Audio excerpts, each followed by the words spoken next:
বাংলাদেশ জাতীয়তাবাদী দলের চেয়ারম্যান দেশনেত্রী বেগম খালেদা জিয়া 2021 সনের 10ই মার্চ থেকে বিভিন্ন সময়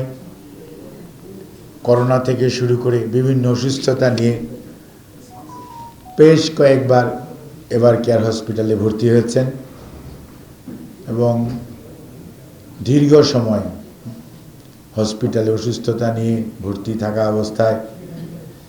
মেডিকেল বোর্ডের তত্ত্বাবধানে চিকিৎসাধীন ছিলেন। সবসময়ই চিকিৎসকরা বিভিন্ন সময় বিভিন্ন প্রতিকূলতা, বিভিন্ন শারীরিক অসুস্থতা পরিপ্রেক্ষিতে এক পর্যায়ে ওনাকে বিদেশে নিয়ে যাওয়ার জন্য পরামর্শ দিয়েছিলেন এবং আলহামদুলিল্লাহ আফটার দ্যাট, অর্থাৎ এটা ছিল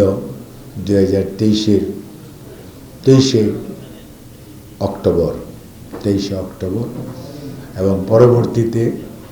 উনি চিকিৎসাধীন অবস্থায় বাসায় আছেন এবং ওনাকে ইনশাআল্লাহ বিভিন্ন শারীরিক সীমাবদ্ধতার কারণে হয়তো বিভিন্ন সময় আপনারা বিভিন্ন জনের কাছ থেকে ইনফরমেশন নিয়ে বিভিন্ন ডেটের কথা বলেছেন, অমুক দিন যাবে সেদিন যাবে। অ্যাকচুয়ালি ম্যাডামের শারীরিক সুস্থতার উপর ভিত্তি করেই মেডিকেল বোর্ডের পরামর্শক্রমে এই মুহূর্তে উনি সকল যে সমস্ত ফর্মালিটিজ আছে সেগুলো কমপ্লিট করে আগামীকালকে 7ই জানুয়ারি ইনশাল্লাহ রাত 10টায় কাতার আমিরাতসের আমিরের স্পেশাল এয়ার অ্যাম্বুলেন্সে উনি ইনশাল্লাহ ঢাকা এয়ারপোর্ট থেকে ঢাকা দোহা লন্ডন হিথ্রো এই ফ্লাইট ইনশাল্লাহ উনি যাবেন এবং ওনার সাথে মেডিকেল বোর্ডের 6 জন সদস্য, ওনার ব্যক্তিগত কর্মকর্তা, ওনার যে কেয়ার গিভার ওনারা থাকবেন। আর এয়ার অ্যাম্বুলেন্সের যে চিকিৎসা দেওয়ার জন্য কাতার আমির রয়্যাল এয়ার অ্যাম্বুলেন্স যেটা, ওটার 4 জন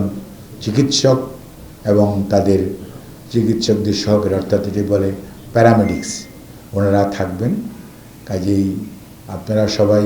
দোয়া করবেন যাতে যাত্রাটি সঠিকভাবে হয়, স্মুথ হয় এবং উনি যাতে লম্বা জার্নিটা সঠিকভাবে সুস্থতার সঙ্গে উনি সেখানে পৌঁছতে পারেন। এবং লন্ডনে আমরা ইনশাআল্লাহ লন্ডন ক্লিনিক বলে একটা অনেক পুরনো হসপিটাল আছে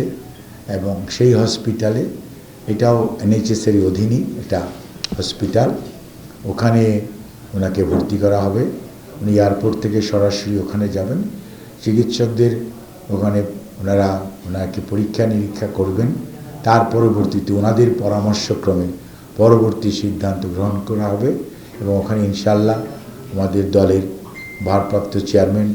জনাব তারেক রহমান, ডক্টর জুবাইদা রহমান, ওনার সহধর্মিনী ওনারা এবং আমাদের যুক্তরাজ্য BNP এর থেকে হয়তো 2 জন ওনারা এবং ওনাকে হয়তো এয়ারপোর্টে রিসিভ করবেন এবং ওনারাই ওনাকে ওখানে ওদের হসপিটাল অথরিটির লোক হাসপাতালে আসবে, ওরা ওখান থেকে হসপিটালে যাবে এবং হসপিটালে চিকিৎসাধীন থাকবেন।